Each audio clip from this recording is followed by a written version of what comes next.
I went to a wonderful meditation seminar. There's a convention in downtown, and I went with Sifu Brown, who you guys know is visiting right now for the week.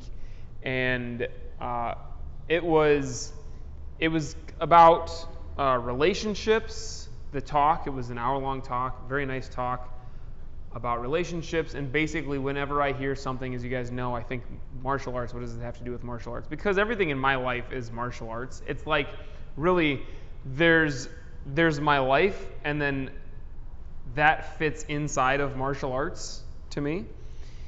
So I think of everything as practice, and when I hear something like that, I always think, how can I apply that for myself in my practice, and how can I put that into words that make sense for my students?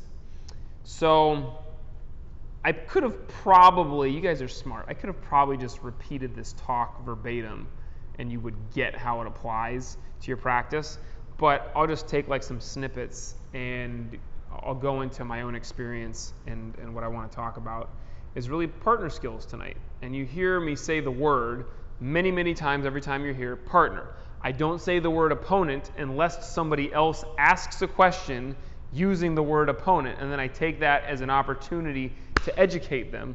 We don't use the word opponent, we use the word partner, and it's for a very important reason.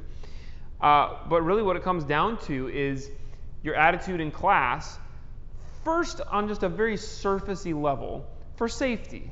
If you think of the person who you are practicing with as your opponent, you're less likely to take care of them. You're more likely to hurt them, even if by accident. And in a lot of martial arts schools, not only do they refer to each other as opponents, they think of each other as opponents.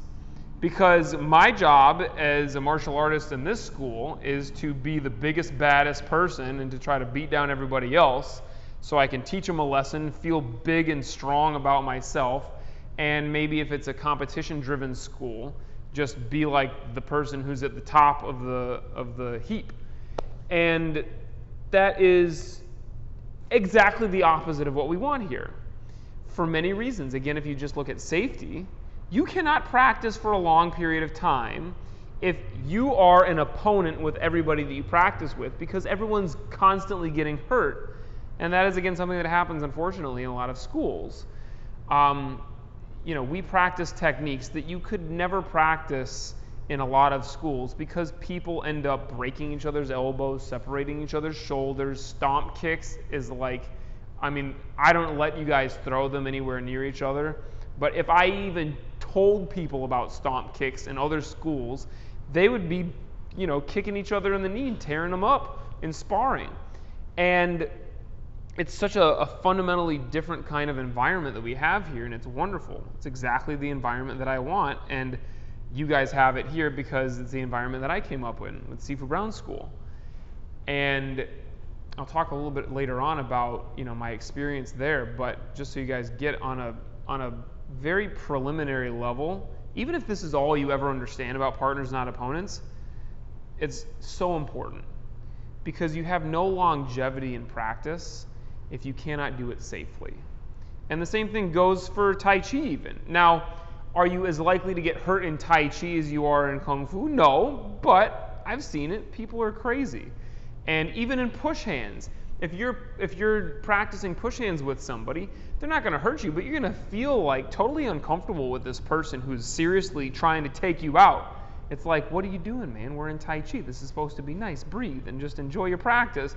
But I've seen some people in their first couple of classes, I need to come over and just kind of settle them down a little bit because they're a little bit too excited about given the opportunity to push somebody. And that's kind of the next level of it. If you're treating everybody as an opponent, not only are people getting hurt, but people just don't want to be in that environment. Most people. It's just not fun to be in a place where everyone's trying to kill you. And you have to be able to have that kind of a connection with your partners where you really feel on a deep level like everyone's got your best interest at heart, and everyone is truly all for you being as good as you can be. And that is, again, a really rare and unique thing that we have here, where you guys all understand that, like, if there are 100 students and you walk in and you are trying to be, this is an analogy that I use all the time, but the woman who gave this talk used the same analogy. She used 50 people instead of 100, but I'm going to use 100. And she said, if you're around 100 people and everybody else is like trying to get you, then it's you versus everybody else. Whereas if you are in this group of 100 people and everybody is trying to build each other up, that's a seriously powerful thing.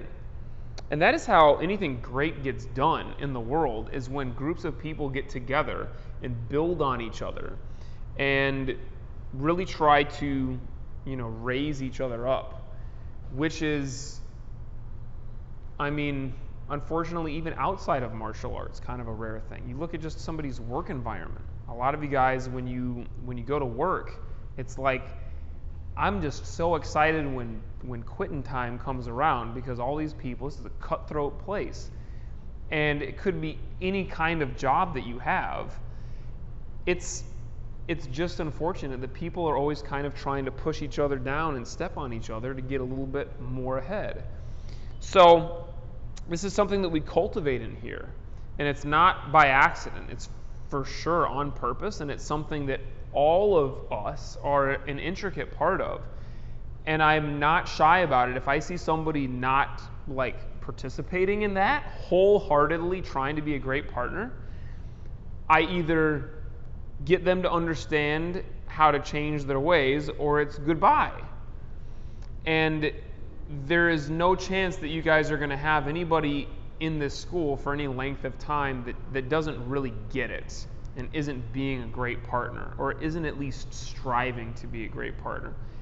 And that doesn't mean that people aren't going to come in here who are not having their best day and who are a little bit, stressed or a little bit tired or a little bit whatever, but they're at least doing the best that they can in that situation. And that is such a great opportunity to have a place like this where you come in and you know that you are always putting your best foot forward. And it's almost like an affirmation to be in a place like this where you are your best self. And it's like wherever else you go, you're at home dealing with your family. Sometimes you're not your best self. You want to be, but I get it. Sometimes you're at work and you want to be your best self, but you're not all the times. I get it. But in here, it's like if you're not your best self, first of all, I yell at you. Second of all, you could get hit or hit somebody else, or whatever can happen to upset this delicate balance that we have. And you're hyper aware of it, because this is it's unlike any other place that you go. There are very few places where you go where you're going to bow in before you start class and where you have all these rituals set up.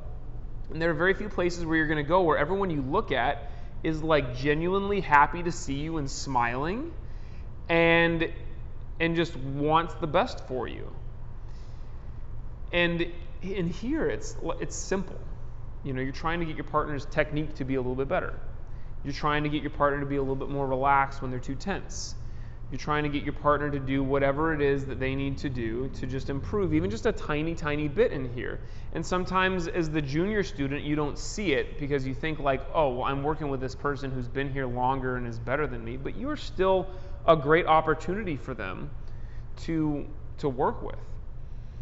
And this is the great honor that I have in my life is to be able to work with you guys in this way and to create this environment and have us all be in it together as partners. I would practice martial arts by myself if I had to. If I was the last person on earth, I'd still practice martial arts. And you'd think, why? You're never going to get in a fight. You're the only one left. But I'd still do it. And you guys understand at this point, because it's so much more than just self-defense and fighting. But the rewarding nature of practicing martial arts with partners, whether it's somebody who's brand new and has no idea what they're doing at all and is kind of rough around the edges, or it's somebody who's been here for years and years. Like some of the people you guys know, we have Kung Fu Retreat coming up in Michigan in a couple of weeks, and they're partners that have been practicing for over 20 years. They've been doing this. They've been in an environment like this, and you can imagine what kind of an impact that has had on them, not only as martial artists, but just as people. And the way that they are in that place, and the way that that kind of carries out into everyday life is palpable. I mean, it's so clear, it's so obvious. And there are people who, who like me or have been practicing as long as I have or even longer, that we get people who come up to us and they're just like, what is it like? What is this? What do you do? Like, how come you're so happy? Or how come you're so like comfortable in this situation? I've had some people who were like, yeah, I knew you were a martial artist from the way you were standing. I'm like, you know what a martial artist stands like. I wasn't standing like this. Like I was just literally standing there. But they think they know. But that's the kind of impact that it has. And it's not just the act of like doing forms alone at home. That's a part of it, and that can help. And doing Tai Chi on your own is for sure going to have a big impact on you, on your internal state. But I'm talking about the way that you are with people. Because the partner skills that we learn, I mean, they translate directly into the way that we treat people outside the dojo. And you will start to at least see it for yourself at some point, or start to get people who are asking you questions like, what are you doing? How come you're happier? How come you're like more confident around me? If you guys could see me, if you could have seen me before I started martial arts, I was not like super shy, but I was quiet, and I was the last person, or one of the last people that you would ever expect to like be in a room and be in charge. And I mean, just a year or two into practice, that just changed dramatically. Part of it was from just being in the environment. Part of it was kind of the role that Sifu Brown let me go into, where I started to help out to wander in the kids' class and help people, moving up and being a senior student and all of that. But I was on an airplane once after I moved from Michigan, and I was practicing martial arts for about a year, I would say. I was going back to New Jersey to visit a friend there. I had just moved from New Jersey a couple years before. And I'm on the airplane, and this is an airline that no longer exists for several reasons, one of which was safety. And I think it was called Pro Air, something like that. And we're like an hour outside of landing in Newark, and I hear this loud slam. And it sounded like one of the food carts had like fallen over. And I'm like, oh, that was a weird sound to hear on an airplane. And then sure enough, people start like running back and forth in the hallway, the flight attendants, and now everyone's kind of thinking this is kind of not good at all. And so then I kind of stop one of them, because the two older ladies on either side of me sitting are starting to kind of freak out a little bit. And so then I'm thinking maybe I should be freaking out a little bit. So I ask one of the flight attendants, I'm like, excuse me, what happened? She says, oh, we hit a bird. And I think, we hit a bird? What does that mean? I'm thinking a bird is like, a pigeon. Like that's a loud sound for a pigeon. No, what happened was we hit a goose. And let me tell you, when you hit a goose going as fast as your airplane is going, it does damage. And it didn't go into the engine, which I think could have done a lot of damage. It was even worse. It hit the windshield of the plane. And apparently, I don't know any of this stuff. This is what my friend who was watching the news told me when she found out that I had been in this flight. She said there are like multiple layers of the windshield, and when the bird hit it, it crashed through several of the outer layers, and then the pressure imploded the inner layer, and like shards of glass got the pilot, and the pilot was like landing the plane bleeding. And of course the pilot gets on the loudspeaker, and he's like, we need to make an emergency landing. Everything's okay, but we're just going to be landing a little bit earlier than we thought to. And I think we landed in a different airport or something. And so we hear that, and we're all thinking like, okay, that sounds nice. But a lot of the people around me, and especially the two ladies on either side of me, they were like losing it. I mean, they thought we were going down. And that was the first time that I was really in a situation where I felt totally comfortable just kind of like stepping up, and I'm just like holding both of their hands, and I'm just saying like, by the way, I'm like 18 years old at this point. And I'm like, it's going to be okay. We're all right. And I'm just like soothingly talking to them. As you guys can tell, I've got a very soothing voice, and it's always been that way, unless I'm yelling at you in class. But that was like the first instance where, I mean, my practice, meditation and being calm and all of that was keeping me calm, but it was my partner skills. It was the way that I was around people, and especially with people in the dojo, that like allowed me to be that way for other people. So this is something that you should start to see kind of creep up in other places in your life. One of the analogies or the things that the woman giving this talk that I went to used, she was talking about how the universe kind of puts opposites together. It puts opposite people together. And we kind of feel it in the beginning. You know, whether it's a relationship or it's something that's happening at work or even in the dojo, oftentimes you'll practice with somebody who you just look at and you feel like this person is not like me. This person is very different from me. Although obviously in the dojo we are, you know, all at the same goals and we have the same aims, so it makes it a little bit less obvious. But opposites are put together, and she said, we're put together so that we can smooth out each other's rough edges. And I thought that was really nice, because we all have what appears to be rough edges to other people. And I look at myself and I'm like, yeah, this is right. This is exactly what a person should be like. You know? This is what you should be doing with your life. And this is what your facial hair should look like and everything. I'm like, this is just right. Because obviously, like if I thought I was doing something severely wrong, I would change it. And that's what everybody thinks of themselves. Everybody thinks like,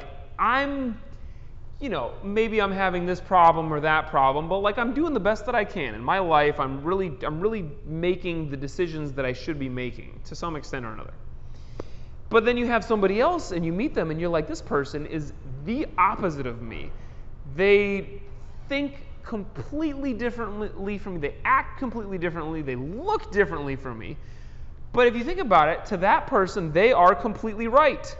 That person looks at themselves in the mirror and they go, like, this is right. I'm making the decisions that I'm making, and I'm doing it on purpose, and I am living my life the way that I want to live my life. So two people can be, totally confident in the way that they are and feel totally comfortable in their own skin, yet be around somebody else who's so different that it kind of is startling at some point. And you might see them at first and think, this person's insane. Like, they're totally wrong. I'm right. Whatever, all of this is just wrong. And they are thinking the same exact thing back at you. And then you spend time together and you start to smooth each other out. And it's like the part of you that sticks way out here in this direction, in the opposite direction of where they're sticking way out, that'll kind of get smoothed out and we end up fitting together. And this is not me saying that, everyone should be the same, and like obviously differences are important and necessary in society and in life. You can't be the same as anybody else. But it's an opportunity, is a real opportunity when you're put with somebody, especially in a physical environment like this where there's contact and you're sometimes roughing each other up or rolling around on the ground with each other. Or, there'll be times when you're like in Tai Chi and you're like, Anthony, you've been put with people who you think, I would never interact with this person in a million years outside of the dojo. Maybe this is like an 80-year-old woman or it's like a 16-year-old kid, and you're like, well, you teach, right? So you'd be put with some people like that. But it's like, this is such a unique opportunity for us to be with somebody that is different from us in so many ways, yet we complement each other. And the more time you spend with each other, you start to smooth each other out. And you kind of fit together like two pieces of a puzzle. And that's what all of us are in the dojo. It's not like it's not like you guys are all just this homogenous blend. You're not just like a muck, like a smoothie, and everyone's just like part of the same thing. If you zoom out far enough, it might look like that. But when you zoom in really close, everyone's different. Everyone's shaped differently, and you all have pieces, little nubs that kind of fit into each other's holes. And that is just the way that sounded kind of weird. Okay? Don't laugh. But that is the way that it is, like in life and with people. So that is like I said, it's a great honor for me to be a part of that for you guys, and to help all of you get that experience in life, to be able to come in here and be a partner, be a great partner. And that is somebody who, is kind of smoothing out your partner's rough edges. It's somebody who's looking out for your partner and trying to keep them safe, but it's also somebody who pushes your partner. And so it's like I was talking about at the end of class with the question about, well, how hard should I be hitting my partner? It's how hard they can take it, and no more, no less. Now that requires a lot of great sensitivity from you, and it requires the ability to know, like, where is my partner at in their practice? How far can I push them? Like, how fast can we go in this drill before my partner's just about to tip over? How hard can I hit my partner before they think, what's wrong with her? Why is she hitting me that hard? And then to find right there that edge, and then just push it a little bit, because that is how we grow together in the dojo. If everybody was just super nicey nice all the time, we'd all kind of stay at the same level. There'd be very little growth going on. But when you start to push your partner, that's an opportunity for them to grow. And it's something that a lot of us are not comfortable with in the beginning. But it is something that you become comfortable with. Oftentimes because it is being done to you. Whether you are down with it or not, people are pushing you in the dojo. And after you've been pushed enough times, you start to get it, like, oh, this person doesn't hate me. This person loves me. This person is doing this for me. I had a kid in class. He left class, and I was explaining him something that I wanted him to fix, and his dad looked over and was kind of like, yeah, that's what I told you to do. And this kid just starts bawling, just instantly, just tears, and he runs away into the change room and comes back out, and he's just like, just livid, just so upset. And it's at his dad, like he's not upset at me. But I sit down next to him and I say, basically, you think it's possible that sometimes you misinterpret the things that people say to you, and you think that they are really trying to hurt you, and in fact they're just trying to help you? And he's like, yeah, and that was it. He just like stopped crying. He's a smart kid. He gets it. But we don't get it as quickly, I think, as adults sometimes. And we have to be kind of thrust into that situation and that environment a couple times before we get it. But eventually you understand, like, you are out for each other's growth, and you're out for each other's perfection. And pushing your partner is how you do that. Being pushed is how you do it yourself. And is only possible with a partner. I'll tell you right now, if you want to go home and rep forms as hard and as fast as you can, you'll get a great workout, but you will not get as nearly as great of a workout as you would coming to class and having me yell at you and having your partners push you. So it's only something that can happen to the extent that we want it to and we need it to. This kind of growth that we have in practice can only happen with partners. And it can only happen with partners that have this kind of attitude. So look at that in life. Look at it in your relationships. Look at it in the way that you are with people at work. And look at it with the way that you are in the dojo. And you will notice that to some extent, the way that you are here shows up the way that you are outside. And you'll sometimes be putting your best foot forward in class, but catch yourself kind of starting to get a certain way. And sometimes it's not a way that you want to be. And you recognize it, and then you immediately make the correction when you're in the dojo. Well, look for that thing. Look for that thing that you do in the way that you are with other people. And don't only make the correction in here. Make the correction outside the dojo too, because everybody in your life deserves the you that you are putting all of this hard work into being in the dojo. So take it outside, and then before you know it, people are going to start to come up to you just randomly on the street. What did you do? what makes you so awesome? And we're going to start with meditation. That's one of the things that makes you so awesome. Sit comfortably.